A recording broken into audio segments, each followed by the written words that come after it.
2, 3, 4.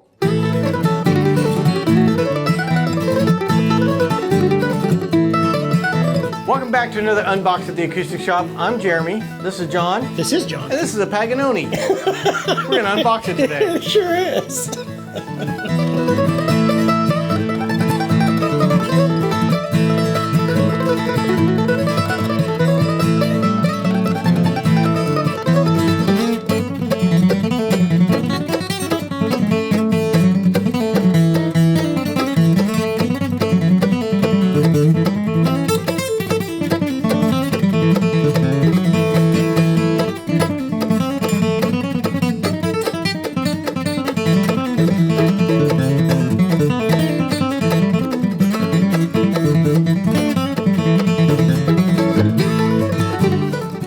Now that we got the introductions out of the way. We did get them out of the way. John, meet Paganoni. Paganoni, meet John. Hey, speaking of which, guess what his name is?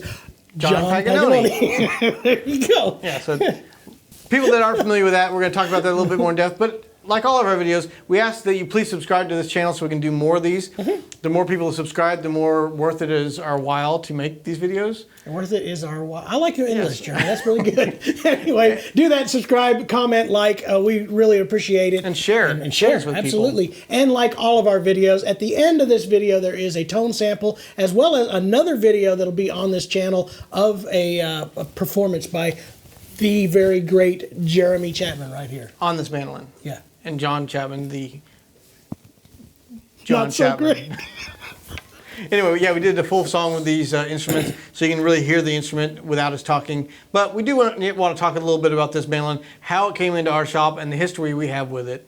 A lot of people know Paganoni mandolins from Doyle Lawson, who actually really the guy had that, a Doyle Lawson championed them. model. This is not one of the Doyle Lawson models, but it is very, very similar. Actually, the only real difference is the style of varnish finish, which we can get into that a little bit later. But this mandolin does have a little bit of connection with us. We actually knew about this mandolin before it showed up.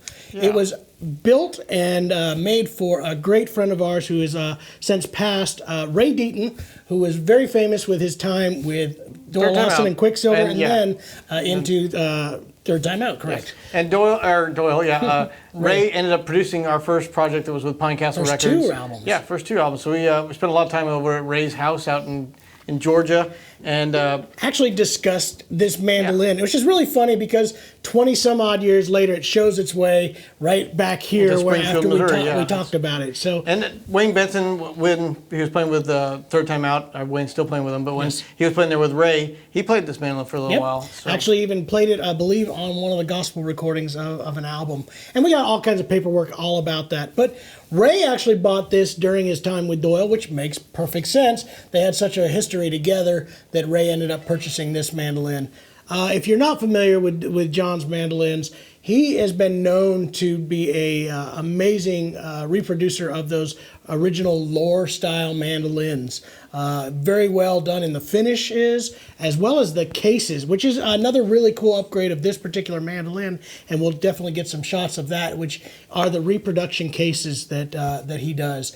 And this mandolin originally was not built with a case, but later was actually tied to a case. We actually have the paperwork with us, which is really cool to read from John himself, talking about how Ray, when he ordered this mandolin, there was no case with it. Now it has one of the Paganoni mandolins. Yeah, mandolin cases, yeah, so it's very cool. This has got one piece back on it, which I think John did quite often. Gorgeous burst to that, like I said, much more akin to the Loar style of the right color and the feel to it. So beautiful mandolin. Like I said, it was very interesting when the owner of these brought them into the shop to have that kind of connection to this one. And we're going to highlight a couple of the other mandolins they brought in too. They all have some kind of connection to some well-known musicians, and this is one that we personally knew and had played before years ago. Like it had been about 25 years ago that we did that, 20 years ago. And so to have it come back around to our shop was very, very unique and unexpected and a nice surprise. Absolutely. So another really cool mandolin with a lot of great history. If you get a chance, do some research on the Paganoni mandolins. They are really, really cool. And like I said, at the era especially, doing one of the best reproductions of a quintessential Lloyd Loar style build that has been out there. So. And this one was built in 2002, so November 11th, 2002. And it's the model B1, number 49. Which is really funny, by the way, in the Paganoni website, it's actually listed as a B2. There's some ties with aviation and the B-2 bombers. He had changed names.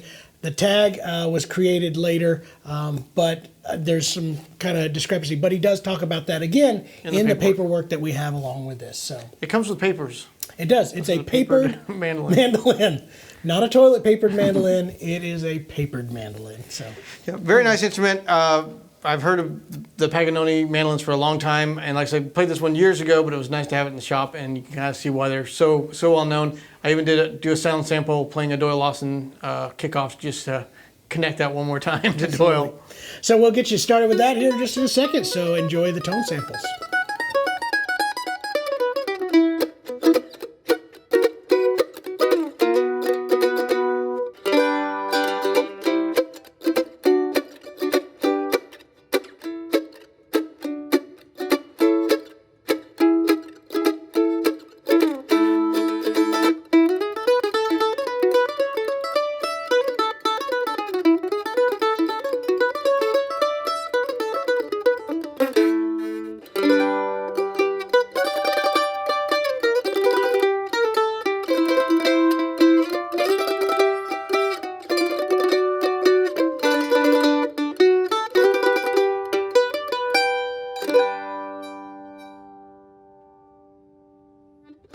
Hey, thanks for watching that video that we just did. I'm going to make this universal, so we're going to use it on all the videos. Good I hope you enjoyed that thing that I said. And if you'd like to see more things like that, then subscribe down below where it says subscribe. You'll be notified anytime we do another video. And while you're at it, make sure to check out our website, theacousticshop.com. We have free shipping on most products and one of the best return policies in the country. We know what it's like to buy an instrument online. You never know what you're going to get. When you get it, if you're not happy with it, send it back to us. We're not going to be mad at you. No. We'll be a little disappointed in you, but not at all. We want you to find the right instrument, and there's no way to know until you try it. So we encourage you to try it out, play it, and then if it's not the right fit, we'll find the one that is. There we go. Also, be sure to comment down below. We'd love to interact with you guys.